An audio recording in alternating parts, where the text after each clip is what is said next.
Good morning students. तो eigenvalues and eigenvectors में आपके पास नेक्स्ट जो थ्योरम है कि prove that zero is an eigenvalue of T if and only if T is singular operator. Eigenvector तो zero हो नहीं सकता है ना। तो zero is eigenvalue of T if and only if T is singular operator. तो जब आपने लीनियर ऑपरेटर्स किए थे उसमें सिंगुलर नॉन सिंगुलर ऑपरेटर्स की डेफिनेशन की थी। तो टी कब सिंगुलर होता था कि V not equal to zero implies T of V is equal to zero, ऐसे था। और नॉन सिंगुलर में आपने बहुत यूज़ किया था कि T of V equal to zero implies vector V is equal to zero, है ना। पीछे से डेफिनेशन चाहे देख लेना। तो zero is eigenvector of T if and only if T is singular. तो आप डेफिनेशन लगाओगे कि zero is an eigenvalue of T if and only if, क्या था definition of eigenvalue, there exist a non zero vector. Non zero होता है जो भी नॉन वेक्टर होगा that is non zero, V belonging to V such that T of V is lambda times V, और lambda यहाँ क्या है zero. तो that is T of V is equal to zero. यहाँ स्मॉल ज़ीरो नहीं लिखते क्योंकि ये ट्रांसफॉर्मेशन है, तो we write capital zero. This is by definition of eigenvalue. हम लिखते थे ना lambda is an eigenvalue of T if and only if there exist a non zero vector V belonging to V such that T of V is lambda times V. तो lambda की जगह क्या आ गया zero, तो that is T of V is zero. तो v not equal to zero, देखो ना यहाँ there exist a non zero vector v, तो v not equal to zero implies t of v is zero. तो this means के t is a singular operator. तो if and only if T is singular operator. तो बिल्कुल छोटा सा था result, short answers में जैसे पूछा जा सकता है। हाँ, तो इसको देख लेना है ना। तो zero is an eigenvalue of T if and only if T is a singular operator. Similarly हम मैट्रिसेस के लिए करेंगे, जो रिज़ल्ट ऑपरेटर्स के लिए करते हैं वही मैट्रिसेस के लिए। तो यहाँ एक नोट है कि zero can not be an eigenvalue of a non singular operator, क्योंकि जो ज़ीरो तो आइगन वैल्यू तभी होगी if T is singular operator. तो that means zero can not be an eigenvalue of a non singular operator. तो इसी तरह आपके पास नेक्स्ट थ्योरम जो है फॉर मैट्रिसेस कि prove that zero is an eigenvalue of a square matrix of order n over a field f if and only if a is singular. t को किससे रिप्लेस कर दोगे a से, है ना। तो zero is an eigenvalue of a square matrix of order n over a field f if and only if a is singular matrix. तो बिल्कुल ऊपर की तरह प्रूफ कि zero is an eigenvalue of a if and only if, तो क्या हो जाएगा zero is a root of determinant lambda I minus A equal to zero. Zero is a root of this thing, है ना। Determinant of lambda I minus A equal to zero, that is if and only if lambda को क्या put कर दिया zero. इसको characteristic equation भी बोलते हैं। What is characteristic equation of matrix A, determinant of lambda I minus A equal to zero, क्योंकि यहीं से आप फिर जब इसको एक्सपेंड करते हो, अगर A matrix of order to है तो आपकी जो पॉलिनोमियल होगी ऑफ डिग्री टू होगी इन लेमडा। अगर A matrix of order three है तो polynomial equation characteristic equation will be of degree three, और कितनी वैल्यूज़ आएंगी लेमडा की थ्री वैल्यूज़।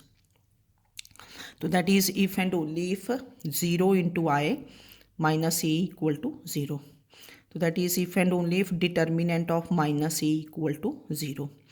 तो मैंने थोड़ा एग्जांपल लेके बताया कि जैसे ए मैट्रिक्स था बिल्कुल सिंपल 1 2 3 4, तो माइनस ए क्या होगा -1 -2 -3 -4, each entry is multiplied by negative.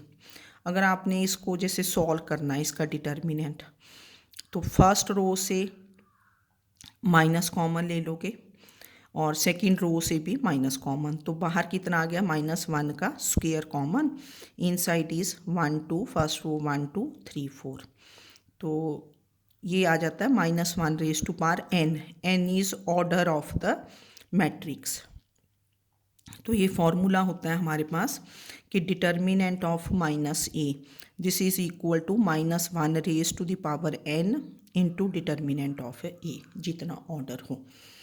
तो that is if and only if, यहाँ से मतलब माइनस एक कॉमन नहीं ले लेना, this is -1 raise to power n, determinant of a equal to 0, that is if and only if determinant of a is equal to 0। तो देयरफॉर अगर डिटर्मिनेंट ए अगर इक्वल टू 0 हो, दैट मीन्स के if and only if A is a singular matrix, not equal to 0 हो तो A is non singular. तो therefore 0 is an eigenvalue of A if and only if A is singular, 0 is an eigenvalue of A. इसमें ना दो definitions दे रहे हैं, क्योंकि एक मैंने इस टाइप का क्वेश्चन किया आपके लिए। एक होता है diagonalisable operator, diagonalizable operator, T from V to V be a linear operator on a finite dimensional vector space VF, then T is said to be diagonalizable operator if and only if there exists a basis B of V such that matrix of T relative to the basis B is a diagonal matrix। कि क्योंकि जब भी आपके पास operators होते हैं उसकी eigen values, eigen vectors निकालने के लिए first you find matrix of T relative to the basis B, B is standard basis of V, ये जो भी होता है। तो if this matrix of T relative to the basis B is diagonal matrix, meaning thereby क्या होगा कि अगर आपके पास एक मैट्रिक्स है ऑफ ऑर्डर 3, अगर उसके कॉरस्पॉन्डिंग फिर लैम्डा की वैल्यूज़ कितनी आएंगी, 3 वैल्यूज़ आएंगी, eigenvalues will be 3। If we have 3 eigenvectors corresponding to 3 eigenvalues, then we can diagonalize the matrix, है ना। एक दो क्वेश्चंस में आपने देखा कि मैट्रिक्स ऑफ ऑर्डर 3 था, 3 आइगन वैल्यूज़ आ गई, 2 रिपीट कर रही थी जैसे 1 1, and corresponding to 1 1 there was only 1 eigenvector, ठीक है, और corresponding to other that one, तो 3 eigenvalues but 2 eigenvectors, फिर then we say that A is not diagonalizable. तो जैसे फिर नेक्स्ट क्वेश्चन मैंने आज ही करके बताया आपको कि जिसमें वैल्यूज़ 2 आइगन वैल्यूज़ रिपीट तो कर रही हैं जैसे 1 1 हो, पर corresponding to 1 1 there are 2 eigenvectors, different eigenvectors, है ना, and corresponding to third there is another eigenvector. तो 3 eigenvalues, 3 eigenvectors, then the matrix is diagonalizable, then T is diagonalizable. तो similar definition for matrices, a square matrix of order n is said to be diagonalizable if and only if there exists a non-singular matrix P। जैसे एक दो questions में हम करेंगे कि ये करके बताओ such that P inverse A P is equal to V, where B is क्या आना चाहिए, डायगोनल मैट्रिक्स, कि this is diagonalizable, square matrix A is diagonalizable if and only if there exists a non-singular matrix P such that P inverse AP is B and where B is diagonal, मतलब आप A तो होगा ही given, फिर P निकालते हैं, P होता है matrix लिखते हैं जिसमें आइगन वेक्टर्स आ जाते हैं, फर्स्ट कॉलम में first eigen vector, second column में सेकंड आइगन वेक्टर, उसको P से डिनोट करते हैं। फिर आप P इनवर्स फाइंड करते हो जैसे आप +2 में करते थे, then you find P inverse AP। जब आप इनको मल्टीप्लाई करते हो तो ये एक डायगोनल मैट्रिक्स आता है। Diagonal matrix means all elements below and above the diagonal are 0, और 1 और 2 diagonal elements they can be 0 also, है ना। तो क्वेश्चंस में पता चल जाएगा। तो ये 2 थ्योरम्स और ये डेफिनेशंस।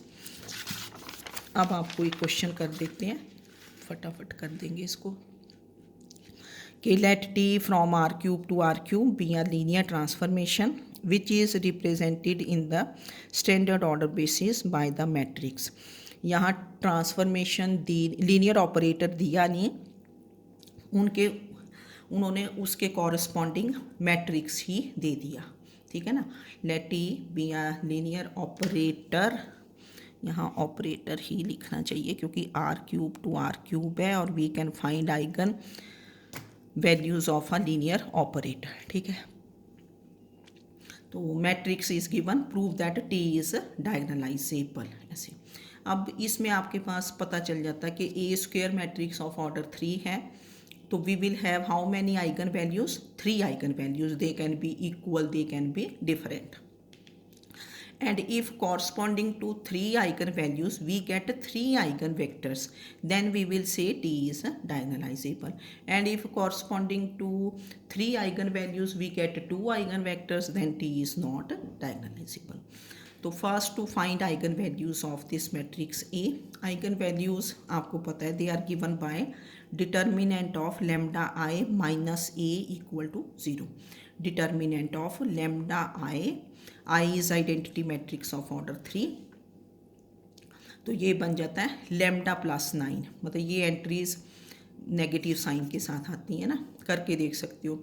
लेमडा आई क्या होगा, matrix lambda 0 0 0 lambda 0 0 0 lambda minus ये वाला मैट्रिक्स, तो दिस इज लेमडा प्लस 9 -4 है ना, नेगेटिव एंट्रीज।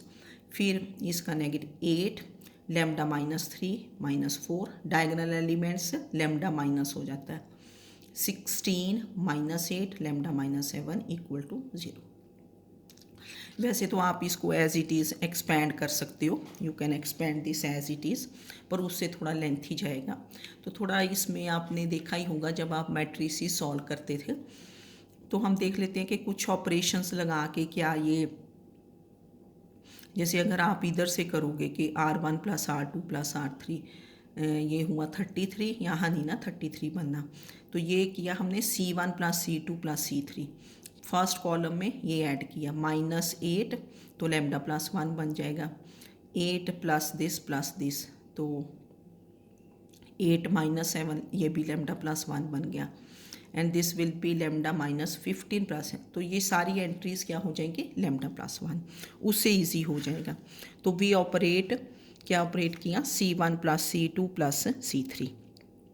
जब आप कॉलम में ऑपरेशंस करते हो वी राइट कॉलम वाइज, तो C1 में चेंज होगी, जो पहले लिखते हो ना कॉलम, जो भी पहले लिखा कॉलम लिखा या रो लिखा, तो उसमें चेंज होगी। तो C1 में क्या कर देना, C2 + C3, तो first column becomes lambda plus 9 -4 -4, तो ये बन गया lambda plus 1 lambda plus 1 lambda plus 1, second column same, third column same. तो इससे देखो कितना ईजी हो जाएगा। Now we take lambda plus 1 common from first column, तो taking lambda plus 1 common from first column, तो this is lambda plus 1 into, फिर column wise ही लिखना है, first column is 1 1 1, then -4 lambda second column same, third column same. अब आपने देखा है कि अगर किसी कॉलम की एंट्रीज 1 1 1 हो, तो then we operate R2 - R1 R3 - R1, क्योंकि फिर ये दो एंट्रीज 0 बन जाती हैं, उससे आपको ईजिली एक्सपेंड कर पाओगे। तो operate R2 - R1 R3 - R1, तो लेमडा प्लस 1 ऑलरेडी आउटसाइड था,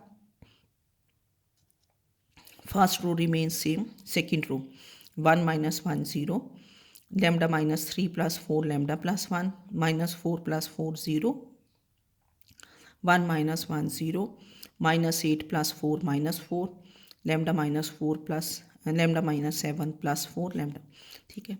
now expand by first column, अब इजी हो गया ना, क्योंकि फर्स्ट कॉलम में how many zeros, 2 zeros, expand by first column, तो कॉलम से एक्सपैंड किया, तो दिस बिकम्स 1 1 इंटू, तो जब आप करोगे लेमडा प्लस 1 ऑलरेडी था, तो ये बन गया लेमडा प्लस 1 इंटू लेमडा -3 और -0, तो बस इतना बन गया।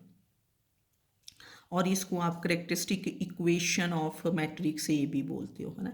Determinant lambda I minus A equal to 0, that is called characteristic equation of A. तो what are the eigenvalues? Lambda is -1 and 3, है ना। अब ये दो वैल्यूज रिपीट हो रही हैं, है ना। इसके कॉरस्पॉन्डिंग देखते हैं कि दो आइगन वेक्टर्स आने चाहिए आपके पास, नहीं आएंगे तो नॉट डायगोनलाइजेबल। तो to find eigenvector corresponding to lambda is -1 तो put lambda is -1 in this matrix lambda I minus A into X equal to 0।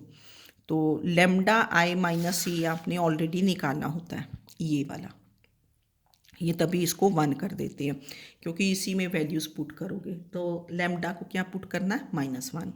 तो ये क्या बना? 8 -4 -4 8 -4 क्योंकि लैम्डा को -1 -4 16 -8 और लैम्डा को -1 तो -8 बन गया, है ना। तो put lambda is -1 in lambda I minus A into X equal to 0। तो ये ऐसे बन गया into X is column vector X Y Z equal to 0। अब इसमें जितनी मैक्सिमम आप ज़ीरोज़ बना सकते हो उतना इजी रहता है। तो यहाँ क्या कर दोगे? R2 माइनस R1 कर दिया, ये 0 बन गई, सेकेंड रो में चेंज हुई ना। फिर R3 माइनस 2 टाइम्स R1 क्योंकि ये 2 टाइम्स है इसका, तो दिस इज ऑल्सो 0 0 0 इंटू।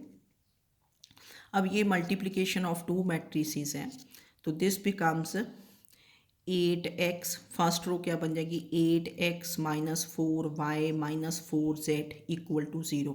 फिर second row into first column 0 is 0, third row into first column 0 is 0। तो यहाँ से हम किसी की भी वैल्यू निकाल लेते हैं पर x ज़्यादा इजी रहेगा, है ना। तो x इज़ कितना बन गया? क्योंकि 4 इज़ कॉमन, 2 से डिवाइड 1/2 y प्लस 1/2 z, तो x आ गया। यहाँ 3 वेरिएबल्स थे x y z, 1 is dependent and other 2 are independent. x is dependent on y and z, पहले पीछे भी करते थे आप ना। तो दैट मीन्स आपके पास 2 आइगन वेक्टर्स आ जाएंगे क्योंकि 2 ये वेरिएबल्स आर इंडिपेंडेंट, ठीक है। तो therefore we find the eigenvector X Y Z as, X की वैल्यू क्या है? 1/2 वाई प्लस 1/2 जेड लिख दी, Y remains Y, Z remains Z क्योंकि Y and Z are independent. अब यहाँ 2 वेरिएबल्स थे ना Y and Z, Y into क्या हुआ? 1/2 1 0 क्योंकि y है ना, यहाँ से 1/2 1 0 प्लस z आउटसाइड 1/2 0 1। तो these are the 2 eigenvectors, इनको कॉलम वाइज ही लिख लो, 1/2 1 0 क्योंकि ये आइगन वेक्टर बने। These are the 2 eigenvectors corresponding to eigenvalues lambda is -1 -1। इनको ऐसे भी लिख सकते हो जैसे वेक्टर की फॉर्म में, या ऐसे लिख दो, ठीक है। तो corresponding to lambda is -1 we have 2 eigenvectors, and to find eigenvector corresponding to lambda is 3 we put lambda is 3 in, फिर वही कि lambda I minus a into X equal to 0। तो ये आपने ऑलरेडी 1 में देखो निकाला हुआ था, है ना, 1 में निकाला है ना ये लैम्डा आई माइनस ए। तो इसमें लैम्डा को क्या पुट कर दोगे? 3। तो we put lambda is 3, we get ये आ गया 12 -4 -4 8 0 -4 एंड ये।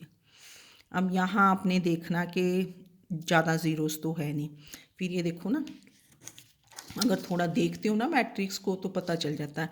ये -4 -4 -4 है ना थर्ड कॉलम, तो आप कर दोगे R2 minus R1 R3 minus R1, तो ये 2 एंट्रीज 0 बन जाएंगी, ठीक है ना। ये देखो ना, ये देखिए हमने कि ये तो भाई -4 -4 है, तो ये एंट्रीज तो बड़ी इजीली 0 बन जाएंगी। तो फर्स्ट रो बन गई ये, है ना। सेकंड, फर्स्ट सेम रही ना, second becomes this minus this minus this and ये। फिर आपने देखा कि थर्ड रो और सेकंड रो नेगेटिव्स हैं ईच अदर के, तो we get R3 plus R1 कर दिया। First row remains, second same, third में 0 0 0 इंटू, बस इसके आगे ज़्यादा ज़रूरत नहीं है क्योंकि we have maximum number of zeros. ना first row into first column, तो ये बन गया 12x minus 4y minus 4z equal to 0। और सेकेंड रो फर्स्ट कॉलम से -4x plus 4y equal to 0। तो this gives you x is equal to y, यहाँ से x इज़ y। अब फर्स्ट इक्वेशन में आपने x को y पुट कर दिया, पुट x इज़ y, तो this is 12y minus 4y minus 4z equal to 0, that is 8y minus 4z equal to 0, z becomes 2y। तो x is y, z is 2y। तो therefore column vector x which is x y z, x क्या था y, here we have 3 unknowns, 2 are dependent, x and z are dependent, 1 is independent, y is independent। तो एक आपके पास eigen vector आ जाएगा। तो y अंदर क्या बन गया 1 1 2, तो 1 1 2 is the eigen vector corresponding to lambda is 3। तो therefore T is diagonalizable, that is T has 3 linearly independent eigenvectors, square matrix of 3 order 3, तो वी हैव 3। तो अगर कई बार होता है कि show that T is diagonalisable, फिर वो बहुत लेंथी चलता है, उसमें क्या करना होता है, अगर आपने कोई शो ही करना है कि show that P T is diagonalisable, ये जो मैट्रिक्स एक पी लेते हैं है ना, वो लेते हैं कंसिस्टिंग ऑफ आइगन वेक्टर्स। जैसे देखो 2 आइगन वेक्टर्स ऊपर आ गए थे ना, 1 1/2 1 0 1/2 0 1 है ना, ये आइगन वेक्टर्स थे। तो फर्स्ट कॉलम में first eigen vector, second column में second eigen vector, third column में थर्ड आइगन, ये पी होता है। फिर आप इसका पी इनवर्स निकालते हो। पी इनवर्स के लिए first you find determinant of P, then you find cofactors of each element, then you write adjoint of P, है ना, then adjoint P over determinant P is P inverse, फिर उनको multiply करोगे but तो वो एक डायगनल मैट्रिक्स बन जाता है। डायगनल मीन्स जैसे से बन जाए 1 0 0 और 0 1 1 0 0 कुछ ऐसे, है ना। पर यहाँ फिर ज़्यादातर होता है कि आइगन वैल्यूज़ बनती हैं, डायगनल जो मैट्रिक्स होता है उसकी जो डायगनल एलिमेंट्स होते हैं वो आइगन वैल्यूज़ बनती हैं। तो ये भी क्वेश्चन चलो करेंगे। तो आज के लिए 2 छोटे छोटे रिजल्ट्स और एक ये डायगनलाइजेबल आइगन वेक्टर्स तो फाइंड करने आते हैं, आइगन वैल्यूज़ ये रेपिटिशन ही हुई ना, बस तो ये था, है ना। ठीक है, इनको कर लेना। Okay, thank you.